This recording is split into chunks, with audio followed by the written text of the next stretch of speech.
नमस्कार, मैं हूं पूजा। प्योर पटना में आपका स्वागत है। आज है 23 फरवरी, दिन सोमवार। खबरों की ओर बढ़ने से पहले चलिए एक नजर डालते हैं आज की सुर्खियों पर। बीएसएससी ने 45 भर्ती परीक्षाओं का वार्षिक कैलेंडर किया जारी। पटना विश्वविद्यालय में चुनाव रद्दीकरण का फैसला लिया गया वापस। आकांक्षा हॉस्टल में आवेदन प्रक्रिया हुई शुरू। पटना जू में बर्ड फ्लू का अलर्ट हुआ जारी। बिहार के वैभव सूर्यवंशी को सीएम नीतीश ने किया सम्मानित। चलिए अब बढ़ते अब तक की बड़ी खबरों की ओर विस्तार से। बिहार में होगी 13,500 होमगार्ड भर्ती, भत्ते में हुई बढ़ोतरी। बिहार में पुलिस और गृह रक्षा वाहिनी में बड़ी भर्ती प्रक्रिया जारी है। आगामी वित्तीय वर्ष 2026-27 में 13,500 होमगार्ड भर्तियों का लक्ष्य तय किया गया है। वर्ष 2025 की प्रक्रिया में 15,000 पदों के लिए 11,438 अभ्यर्थियों का चयन हो चुका है। गृह रक्षा वाहिनी में 128 लिपिक और 244 अधिनायक अनुदेशक पदों पर भर्ती प्रक्रिया भी शुरू होने वाली है। 33 जिलों में प्रशिक्षण केंद्र और भवन के लिए जमीन उपलब्ध कराई गई है। सेना के रिटायर्ड प्रशिक्षकों को प्रशिक्षण देने के लिए नियुक्त किया गया है और होमगार्ड का कर्तव्य भत्ता 774 से बढ़ाकर 1,121 रुपए प्रतिदिन कर दिया गया है। बीएसएससी ने 45 भर्ती परीक्षाओं का वार्षिक कैलेंडर किया जारी। बिहार कर्मचारी चयन आयोग यानी कि बीएसएससी ने 2026 के लिए 45 भर्ती परीक्षाओं का वार्षिक कैलेंडर जारी किया है। सेकेंड इंटर लेवल भर्ती के 26,000 पदों के लिए प्रीलिम्स से जून जुलाई, मेन सितंबर और रिजल्ट अक्टूबर 2026 में होगा, जबकि टाइपिंग टेस्ट नवंबर में किया जाएगा। कार्यालय परिचारी के 5,151 पदों की परीक्षा जुलाई अगस्त और मेंस अक्टूबर में होगी। सीजीएल 4 के 1883 पदों की प्रीलिम्स से जून जुलाई और मेंस अक्टूबर में तय है। सहायक उर्दू अनुवादक परीक्षा जून में प्रस्तावित है। परीक्षाओं में ऑब्जेक्टिव प्रश्न, नेगेटिव मार्किंग और न्यूनतम 32 से 40% क्वालिफाइंग अंक निर्धारित किए गए हैं। लाखों अभ्यर्थियों के लिए अहम अवसर माना जा रहा है। पटना विश्वविद्यालय में चुनाव रद्दीकरण का फैसला हुआ वापस। पटना विश्वविद्यालय में छात्र संघ चुनाव को लेकर सियासी माहौल गर्म रहा और 21 फरवरी को प्रशासन ने 2025-26 सत्र का चुनाव स्थगित किया, लेकिन कुछ ही घंटों में इसे वापस भी लेते हुए चुनाव 28 फरवरी को कराने का निर्णय लिया गया। छात्र संगठनों के कार्यकर्ताओं ने विरोध प्रदर्शन किया, जिसके बाद डीएसडब्ल्यू योगेश कुमार ने लिखित आश्वासन देकर स्थिति को शांत किया। हाल ही में परिसर में शिक्षक के साथ बदसलूकी, कॉलेजों में अनधिकृत प्रवेश और नारेबाजी जैसी घटनाओं के कारण प्रशासन भी सख्त था। चुनाव आचार संहिता उल्लंघन पर जांच कमेटी गठित की गई और मतदान बढ़ाने के लिए अतिरिक्त उपस्थिति का लाभ दिया जाएगा। पटना में अधिग्रहित जमीन पर नए निर्माण पर लगा प्रतिबंध। पटना के राजीव नगर क्षेत्र में बिहार राज्य आवास बोर्ड द्वारा अधिग्रहित भूमि पर नए निर्माण पूरी तरह से प्रतिबंध लगा दिया गया है।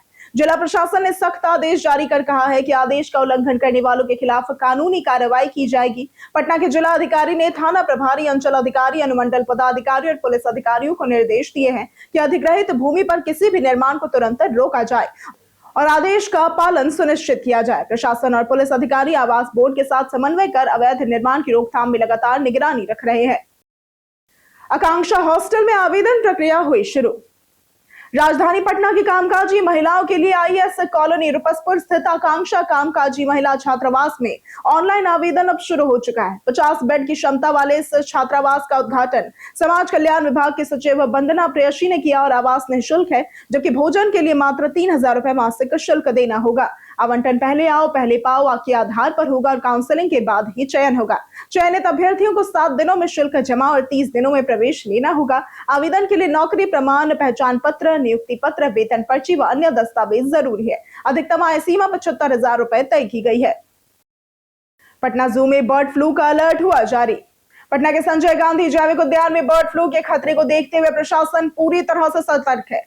पक्षी घर में देश विदेश से आए दुर्लभ परिंदों की सुरक्षा के लिए 24 घंटे केयर टेकर तैनात है और हर गतिविधि पर नजर रखी जा रही है। प्रवेश द्वार पर आगंतुकों का पोटेशियम परमैंगनेट से फुट वॉश कराया जा रहा है ताकि वायरस अंदर न पहुंचे। पूरे उद्यान को रोजाना कोर्सेलिन और वीरकॉन डी जैसे कीटाणुनाशकों से सैनिटाइज किया जा रहा है। राजगीर जू सफारी से शेरनियों के आदान प्रदान के बाद निगरानी और कड़ी कर दी गई है, जिससे जानवरों व परिंदों की सुरक्षा सुनिश्चित हो सके। बिहार में अवैध मांस दुकानों पर अब होगी कार्रवाई। बिहार सरकार ने शहरी क्षेत्रों में खुले में मांस मछली की अवैध बिक्री रोकने के लिए सख्त कदम उठाया है। नगर विकास एवं आवास विभाग ने बिना वैध लाइसेंस से संचालित दुकानों की पहचान कर तत्काल बंद करने और धारा 345(4) के तहत कानूनी कार्रवाई करने के निर्देश जारी किए हैं। इस जांच में कई दुकानें धार्मिक, शैक्षणिक और भीड़ भाड़ वाले क्षेत्रों में अस्वच्छ वातावरण में चल रही पाई गई। अधिकारियों को व्यापक निरीक्षण अभियान चलाने, नियमों का पालन सुनिश्चित कराने और अनुपालन रिपोर्ट विभाग को सौंपने का आदेश दिया गया है। सरकार ने नागरिकों से भी नियमों का पालन करने की अपील की है। शत्रुघ्न सिन्हा से बिना अनुमति लिए अब खामोश बोलना होगा मना। बॉम्बे हाईकोर्ट ने अभिनेता राजनेता शत्रुघ्न सिन्हा के प्रसिद्ध डायलॉग खामोश के बिना अनुमति उपयोग पर अंतरिम रोक लगा दी है। न्यायमूर्ति शर्मिला देशमुख ने आदेश में कहा कि ये डायलॉग और उनकी पहचान गहराई से जुड़े हैं। बिना अनुमति उनके नाम, तस्वीर या स्टाइल का ऑनलाइन या व्यावसायिक उपयोग रोक दिया गया है। अदालत ने डिजिटल प्रोफाइल बनाना, एआई से फोटोज और वीडियो मॉर्फ करना और अन्य छेड़छाड़ पर्सनालिटी राइट्स का उल्लंघन बताया। कंटेंट हटाने का निर्देश भी दिया गया और अगली सुनवाई 30 मार्च को तय की गई है। रेलवे ने टिकट बुकिंग में बढ़ाई सख्ती। रेलवे ने आईआरसीटीसी वेबसाइट पर नया एआई आधारित सिस्टम लागू किया है, जो टिकट बुकिंग के दौरान यूजर की टाइपिंग गति और गतिविधियों का विश्लेषण कर यह पता लगाएगा कि बुकिंग इंसान कर रहा है या फिर सॉफ्टवेयर। 5 यात्रियों की जानकारी 4.2 सेकंड से कम में भरने या ऑटो फिल कट पोस्ट उपयोग करने पर रेड फ्लैग लगाया जा सकता है और आधे घंटे में 5 से ज्यादा लॉग इन व लॉग आउट पर 24 घंटे का अस्थायी बैन भी लग सकता है। आईपी और मोबाइल लोकेशन में अंतर होने पर ट्रांजैक्शन रोका जाएगा। इसका मकसद अवैध दलालों पर सख्ती कर आम यात्रियों को टिकट दिलाना है। पटना जंक्शन पार्किंग में चल रहा अवैध ऑटो स्टैंड। पटना जंक्शन की पार्किंग एरिया में इन दिनों अवैध रूप से ऑटो स्टैंड संचालित हो रहा है, जिससे यात्रियों को भारी परेशानी हो रही है। पार्किंग के लिए निर्धारित स्थान पर बड़ी संख्या में ऑटो खड़े किए जा रहे हैं। खासकर ट्रेन के आगमन, प्रस्थान और रात्रि के समय स्थिति और बिगड़ जाती है। ऑटो चालक वहीं सवारी बैठाने उतारने से जाम की समस्या पैदा कर रहे हैं और यात्रियों का आरोप है कि प्रीपेड ऑटो मनमाना किराया वसूलते हैं। लोगों ने प्रशासन से पार्किंग और ऑटो स्टैंड की अलग व्यवस्था की मांग की है। आरपीएफ ने अवैध वाहनों के खिलाफ कार्रवाई का आश्वासन दिया है। पटना के पर्यटन स्थल में आज बात होगी श्री श्याम मंदिर पटना की। पटना सिटी के मारूफगंज इलाके में स्थित श्री श्याम मंदिर पटना भगवान बरबरीक यानी कि खाटू श्याम को समर्पित एक प्रमुख धार्मिक स्थल है। यह मंदिर पटना के भक्तों की आस्था का महत्वपूर्ण केंद्र माना जाता है। मूल खाटू श्याम मंदिर राजस्थान के सीकर में होने के बावजूद पटना का यह मंदिर भव्य और लोकप्रिय है। यहाँ भक्त भगवान को शीश के दानी, हारे का सहारा और लीले का सवार रूप में भी पूजते हैं। फाल्गुन माह में मंदिर में भव्य मेले, कीर्तन और विशेष धार्मिक आयोजन होते हैं, जिससे बड़ी संख्या में श्रद्धालु दर्शन के लिए पहुंचते हैं। बिहार के वैभव सूर्यवंशी को सीएम नीतीश ने किया सम्मानित। समस्तीपुर जिले के ताजपुर गांव के युवा क्रिकेटर वैभव सूर्यवंशी ने अंडर 19 क्रिकेट में ऐतिहासिक प्रदर्शन कर बिहार का नाम रोशन किया है। अंडर 19 क्रिकेट विश्व कप में उनकी 175 रनों की विस्फोटक पारी से भारत 6ठी बार विश्व विजेता बना। बीते दिन वे अपने माता पिता के साथ पटना पहुंचे, जहां मुख्यमंत्री नीतीश कुमार ने मुख्यमंत्री आवास पर विशेष समारोह में उन्हें सम्मानित किया। समस्तीपुर के इस खिलाड़ी की सफलता को बिहार के युवाओं के सपनों और संघर्ष की बड़ी प्रेरणा माना जा रहा है। कैदियों की पढ़ाई में बिहार ने रचा नया कीर्तिमान। बिहार की जेलें अब दंड के बजाय सुधार और नई शुरुआत का केंद्र बन रही हैं। वर्ष 2025 में कैदियों की शिक्षा व कौशल विकास में राज्य ने देश में शीर्ष स्थान हासिल किया। National institute of open schooling के माध्यम से बड़ी संख्या में बंदियों ने 10वीं 12वीं नामांकन किया, जबकि इंदिरा गांधी राष्ट्रीय मुक्त विश्वविद्यालय से 1565 कैदी उच्च शिक्षा से जुड़े। 3902 बंदियों को स्किल ट्रेनिंग और 1443 को कंप्यूटर शिक्षा मिली। आर्ट ऑफ लिविंग के साथ मानसिक स्वास्थ्य कार्यक्रम शुरू हुआ और इसके साथ ही दुर्दांत अपराधियों के लिए पहाड़ों पर high security no network jail बनाने की तैयारी जारी है। पटना समेत बिहार के कई जिलों में बढ़ी गर्मी। बिहार में फरवरी के महीने में ही गर्मी तेज हो गई और कई जगहों पर मई जून जैसा मौसम महसूस हो रहा है। मौसम विज्ञान केंद्र की रिपोर्ट के अनुसार तापमान वृद्धि पूरे राज्य में समान नहीं है। रात के तापमान में सबसे ज्यादा बढ़ोतरी पूर्वी बिहार में दर्ज हुई, जहां पूर्णिया, किशनगंज और नालंदा में पारा तेजी से चढ़ा। पटना और गया जी में भी तापमान बढ़ा, लेकिन रफ्तार अपेक्षाकृत धीमी रही। आने वाले दिनों में बड़े बदलाव की संभावना नहीं है, हालांकि हल्का उतार चढ़ाव जारी रहेगा। पश्चिमी विक्षोभ की कमी और शुष्क हवाओं के कारण सीमांचल क्षेत्र में गर्मी का असर सबसे पहले और तेज नजर आ रहा है। पटना हाईकोर्ट ने द्वारकानाथ कॉलेज फाइल पुनर्निर्माण का दिया आदेश। पटना हाईकोर्ट ने सरकारी लापरवाही पर नाराजगी जताते हुए द्वारकानाथ कॉलेज जत्ती मसौड़ी को अंगीभूत करने के 1987 के फैसले को लागू करने का आदेश जारी किया। जस्टिस हरीश कुमार की एकल पीठ ने शिक्षा विभाग को 3 महीने में गुम फाइल का पुनर्निर्माण कर उसे कैबिनेट के समक्ष पेश करने को कहा। कॉलेज को कॉन्स्टिट्यूएंट कॉलेज स्कीम में शामिल किया गया था, लेकिन फाइल गुम होने से प्रक्रिया अटकी रही। क्षेत्राधिकार अब पाटलिपुत्र यूनिवर्सिटी के पास है। अदालत के निर्देश से कर्मचारियों और छात्रों में वर्षों बाद उम्मीद जगी है। 5 चालान वाले वाहनों पर अब बढ़ेगी सख्ती। बिहार में बिहार परिवहन विभाग ने लगभग 34,000 वाहनों की पंजीकरण रद्द करने की प्रक्रिया शुरू की है।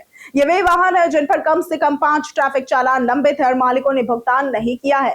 16,000 वाहन मालिकों को पहले ही संदेश भेजकर 20 फरवरी 2026 तक चालान जमा करने को कहा गया था, लेकिन केवल 450 ही भुगतान हुए। विभाग ने चेतावनी दी है कि समय पर चालान जमा न करने पर 2 पहिया और 4 पहिया वाहनों का पंजीकरण ब्लॉक या रद्द होगा। सड़क पर पाए जाने पर ऐसे वाहनों को पुलिस जब्त भी कर सकती है। तैयारी 3 शिक्षकों की जल्द हो सकती है घर वापसी। बिहार में बिहार लोक सेवा आयोग यानी कि बीपीएससी की शिक्षक भर्ती परीक्षा तैयारी 3 से नियुक्त हजारों शिक्षक गृह जिले से दूर तैनाती के कारण घर वापसी की मांग कर रहे हैं। शिक्षा मंत्री सुनील कुमार ने संकेत दिया कि अंतर जिला व पारस्परिक स्थानांतरण नई नियमावली लागू होने के बाद ही शुरू होगा, जिसे अप्रैल 2026 तक अंतिम रूप देने का लक्ष्य है। महिला व दिव्यांग शिक्षकों के लिए विशेष प्रावधान संभावित है। अंतरिम तौर पर सीमित म्यूचुअल ट्रांसफर लागू है, पर स्थायी समाधान नई नीति से ही मिलेगा। फिलहाल शिक्षकों को कुछ महीने और इंतजार करना होगा। ग्राम कचहरी ग्रामीण क्षेत्रों में त्वरित और सुलभ न्याय प्रदान करने की महत्वपूर्ण व्यवस्था है, जहां छोटे आपराधिक और दीवानी मामलों का स्थानीय स्तर पर निपटारा किया जाता है। इसे 40 धाराओं से जुड़े मामलों की सुनवाई का अधिकार प्राप्त है, जिससे न्यायालयों पर बोझ कम होता है और ग्रामीणों को राहत मिलती है। थानों को संबंधित दस्तावेज उपलब्ध कराना अनिवार्य है, ताकि प्रक्रिया बाधित न हो, और नाबालिगों से जुड़े मामलों में संवेदनशीलता पर जोर दिया गया है। तकनीकी संसाधनों, डिजिटल साक्ष्य और समन्वय से कार्य प्रणाली अधिक पारदर्शी बन रही है। ये व्यवस्था सामाजिक सौहार्द, शांति और ग्रामीण स्वशासन को मजबूत करती है। सबनिवा गांव में पुलिस जवान के घर हुई चोरी। अथमलगोला थाना क्षेत्र के सबनिवा गांव में शुक्रवार की रात चोरों ने बिहार पुलिस के जवान राकेश कुमार के घर चोरी की घटना को अंजाम दिया और जवान के अनुसार वे परिवार के साथ सो रहे थे, तभी चोर छत के रास्ते घर में घुसा और कमरे को बाहर से बंद कर दूसरे कमरे का ताला तोड़ दिया। चोर 2 बक्से व ट्रंक से करीब 6 लाख रुपए के सोने, चांदी के जेवरात और 1.5 लाख रुपए नगद लेकर फरार हो गया। पीड़ित के भाई गणेश पाल ने अज्ञात चोरों के खिलाफ मामला दर्ज कराया। पुलिस मौके पर पहुंचकर जांच कर रही है। गांव में पहले भी चोरी की घटनाएं हो चुकी है। Redmi A7 कम कीमत में जल्द प्रो के साथ हो सकता है लॉन्च। Redmi का upcoming budget smartphone Redmi A7 जल्द ही Redmi A7 Pro के साथ लॉन्च हो सकता है।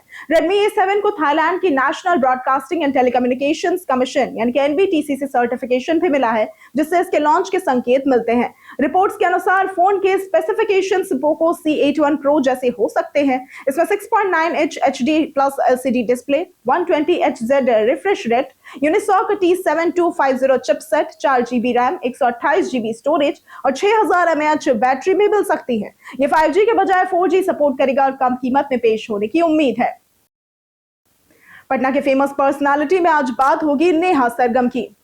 नेहा दुबे, जिन्हें नेहा सरगम के नाम से जाना जाता है, भारतीय अभिनेत्री और गायिका है। उन्होंने इंडियन आइडल 4 में भाग लेकर पहचान बनाई। वे चांद छुपा बादल में और रामायण में सीता की भूमिका के लिए प्रसिद्ध हुई। आगे चलकर उन्होंने डोली अरमानों की विभिन्न धारावाहिकों में कैमियो तथा मुख्य भूमिकाएं निभाई और वेब सीरीज मिर्जापुर में भी दिखाई दी। इसके साथ ही उन्होंने संगीत व नाटकों में अभिनेत्री गायिका के रूप में प्रमुख भूमिका निभाकर मंच पर भी अपनी प्रतिभा साबित की। बीते दिन हमारे द्वारा पूछे गए सवाल का जवाब आप लोगों में से बहुत लोगों ने हमारे कमेंट सेक्शन में लिख कर दिया है। जिन्होंने हमारे द्वारा पूछे गए सवाल का जवाब दिया है उनके नाम है संजीव कुमार, अमरजीत कुमार, राकेश मिश्रा, दिलीप कुमार, विवेक कुमार, अजीत कृतिकार और चंद्रशेखर वर्मा। इसी के साथ बढ़ते हैं आज के सवाल की ओर। आज का सवाल है, आपके इलाके में साफ सफाई की व्यवस्था कैसी है? आप अपना जवाब हमें हमारे कमेंट सेक्शन में लिखकर जरूर बताएं। आज के लिए सिर्फ इतना ही। बिहार की तमाम खबरों के साथ बने रहने के लिए देखते रहें प्योर पटना, और साथ ही अगर आप यूट्यूब चैनल पर देख रहे हैं तो चैनल को सब्सक्राइब करें, और अगर आप फेसबुक पेज पर देख रहे हैं तो लाइक और फॉलो जरूर करें।